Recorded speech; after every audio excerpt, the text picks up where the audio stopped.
कवि दिवाकर दासଙ୍କ भाव विथिका पुस्तक लोकार्पित। अग्रणी साहित्य अनुष्ठान इस्पात साहित्य संसद आनुकूल्य सेक्टर 7 स्थित कार्यालय ठारे कवि दिवाकर दासଙ୍କ कविता पुस्तक भाव विथिका लोकार्पित हो जाइछि।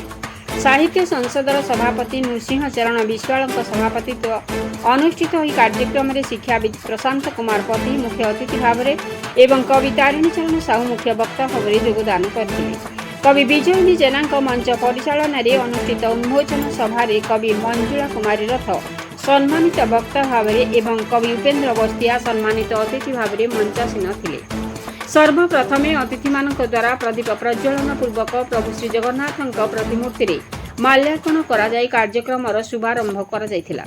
श्री जगन्नाथ उपरे 55 कोटी कविता स्थानित होइथिबा पुस्तक भाव विथिका उपरे अतिथि माने मत व्यक्त करथिले। कवि दिवाकर दास लेखकीय अभिव्यक्ति प्रदान करथिबा बेले प्रकाशिका कल्याणी दास वक्तव्य प्रदान करथिले।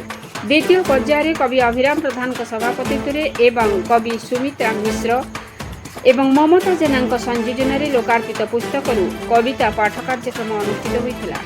रमेश चंद्र सामंत द्वारा घन कालिया नीला चलिया अशोक कुमार पट्टनायक द्वारा लीलामय जगन्नाथ भीमसेन साहू द्वारा हे ईश्वर प्रकाश चंद्र सेठी द्वारा मन अगणा को आस महाप्रभु निकुंज विहार दास द्वारा तुणी जगतर नाथ कुंज बिहारी राउत द्वारा कला श्रीमुख दीप्ति महांती द्वारा प्रभु जगन्नाथ पतित पावन सविता बस्तिया द्वारा देव स्नान पूर्णिमा गीताराणी बेहेरा द्वारा कदम्ब मूले जगन्नाथ गौतम दास द्वारा रथ जाएगड़ी त्रिपति नारायण मिश्र द्वारा नीलाद्रि मंडप कनकलता दास द्वारा हे कला शांत सत्यदास द्वारा कला श्रीमुख कविता पाठ कर कार्यक्रम में शताधिक साहित्यिक बुद्धिजीवी और साहित्य प्रेमी योगदान करते।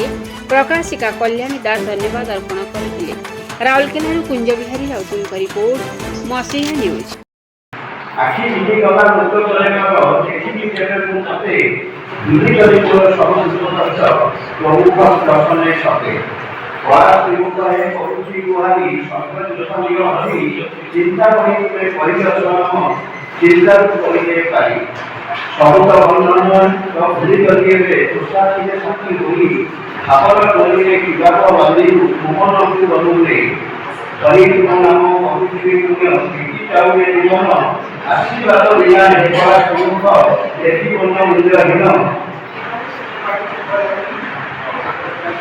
आपन परिचय आउ ये पुस्तक संपर्क रे। नमस्कार, मो ना हूँ कल्याणी दास। आउ मो मिस्टर जो ये पुस्तक ये उन्मोचन हो चाहूँगी से स्वप्न बहुत आगुरी बहुत स्वप्न थी से गोटे बही लिखतु और बही छपा हो स्वप्नटा पूरण हो जगन्नाथ पाखे मोर एति पाखे ना से आगक आहरी कविता लिखतु आगक आहरी भल कर चलतु पाखे पाखे सब रही। जय जगन्नाथ। धन्यवाद धन्यवाद सर। आज आपणकर पुस्तक उन्मोचन होती ये संपर्क में पदे। नमस्कार, मु दिवाकर दास। आज मोर प्रथम पुस्तक उन्मोचन पर्व था जहाँ पुस्तक नाम था भाव विथिका जहाँ 55 जगन्नाथ को अर्घ्य मु समर्पित कर कविता लिखी। अच्छा, एथि क्या आप श्रेय देवे? एथि प्रथम श्रेय मोर तारिणी चरण साहू उपेन्द्र कुमार बसिया श्रीजुक्त प्रशांत पति और मोर सहधर्मिणी कल्याणी दास पुओ देवाशीष दास झील दीपिका दास एम बहुत सहयोग कामना कर। धन्यवाद धन्यवाद सर।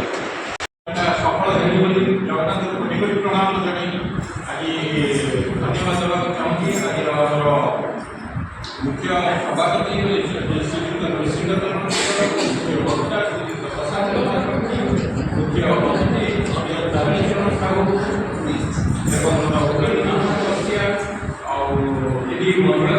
समीक्षक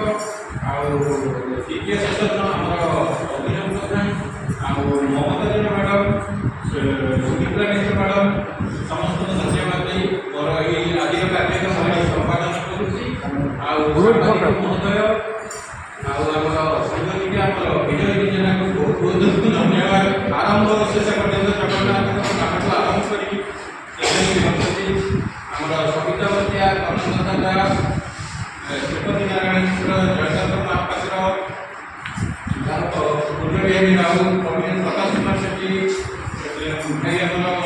जहाँ मत कवितार